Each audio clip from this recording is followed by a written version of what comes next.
Hey, what's going on, FBA Hustlers? It's your boy Tom coming back with a video with regards to keywords.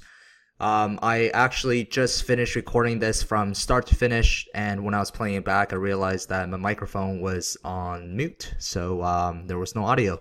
So I have to quickly go over this one more time, but I've been getting a lot of questions with regards to the topic, okay?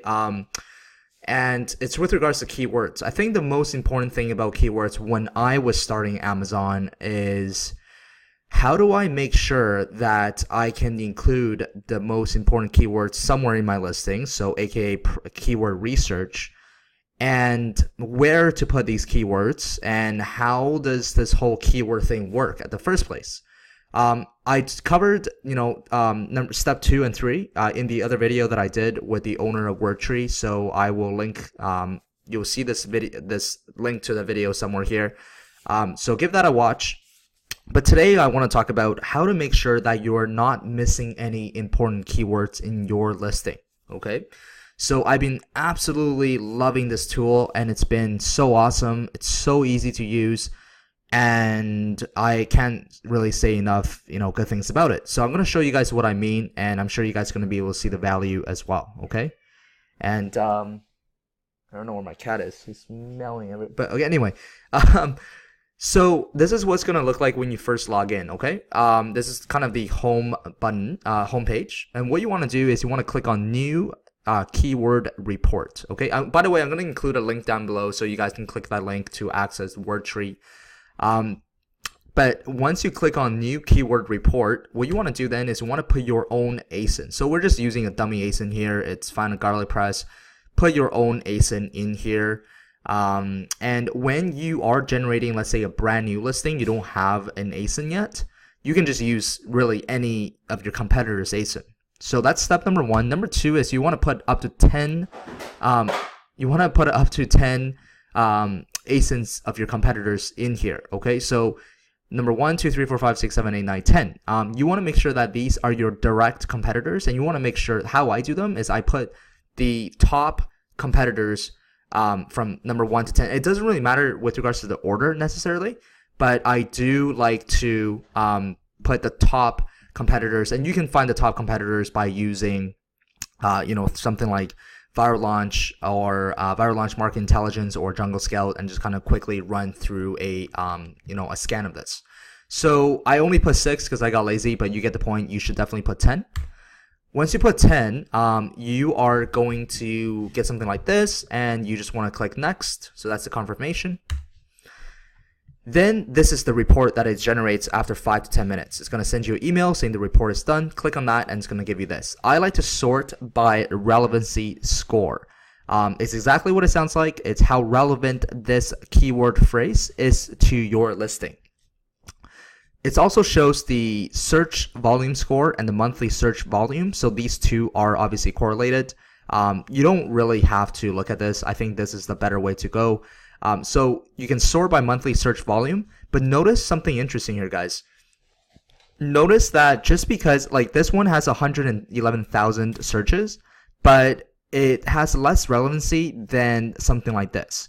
So because of the way WordTree is built and their algorithm, I like to, the owner actually recommend sorting everything by relevancy score, because at the end of the day, you want to make sure that you have relevant keywords in your listing. It's not always about the monthly search volume, believe it or not.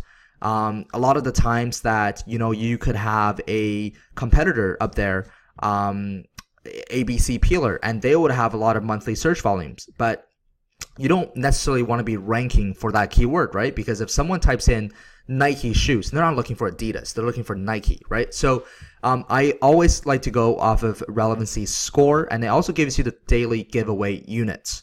So this is the amount of units you need to be giving away per day for 8 days for this keyword in order to rank on the very first page for this keyword.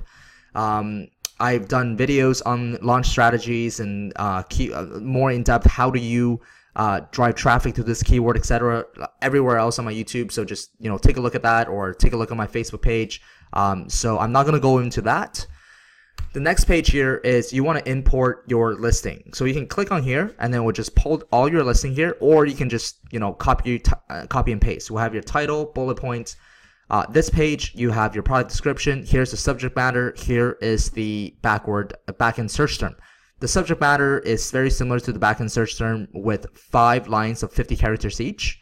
So it's indexable by Amazon. I'm not even sure if that's a word. I just made it up, but you should definitely utilize that space. And here is what gets interesting, right? So you can see that the top 200 phrases rank by volume. It gives you all the top phrases. So every single time that it picks up a phrase somewhere in your listing already, it gets taken out of this list. So the whole point is for you to work your way down, make sure that all these phrases are somewhere in your listing, and this number from 58% will go up to 100%. You want to get as close to 100 as possible, okay? And another thing that you guys should know as well, for example, garlic mincer. You don't need to go, let's say right now it's still here, that means it's not in our listing. You don't need to type in garlic mincer. You just need to type in somewhere, let's say your first word is garlic, this word is mincer, then this phrase is now being indexed in your, is now being found in your listing. So what I mean by it is you don't have to necessarily have an exact match, like garlic mincer together. You can put garlic here, you can put mincer here, and then this will get dragged down, okay? So you can also see that you have a bunch of keywords. So these are keyword phrases, right? But you also have unique keywords that are here. And notice here that successfully match phrases. So like I said, right, if the word garlic press is somewhere in your listing, it gets taken out of this list and it gets put down here. So all these different ones that are crossed out means they are already somewhere in your listing. And how this, like, you ask, oh, where did you get this from? This is actually all generated based on those 10 top competitors that you put on the first step. At the end of the day, guys, I mean, I think that's a great way to do product research, because these top 10 competitors are doing something right. And, if you can make sure that all your keywords are somewhere in there and compete with them, that's a great way to do do keyword research. So that's pretty much it, guys. This is one of the ways that I use WordTree. Another way is rank tracking. It's literally the best keyword tracker that I've found so far. I've used AMZ1, I've used Helium 10, I've used what's the other one? I forget. But how this one's different is that, remember the 10 competitors that you put in, like these 10, it not only will track your ASIN, but it will track theirs as well. And what are they tracking? They're tracking the top 200 phrases for you. Okay, so you can pick like, top 30, top 40, top 10, whatever you want, and then we'll literally show you a list of all the phrases that are ranked by volume and your competitors, where you stand, basically where you stand against them, and what's your positioning for that keyword, where their positionings are. Sometimes you can even filter by your competitor and see, reverse engineer, right? See, okay, so I'm reverse engineering, competitor 1.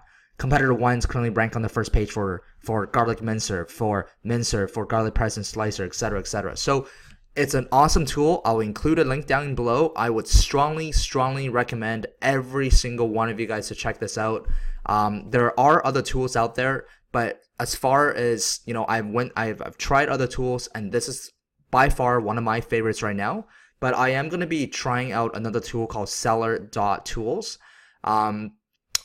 Apparently it's quite advanced, but I will definitely try it out and give you guys some feedback.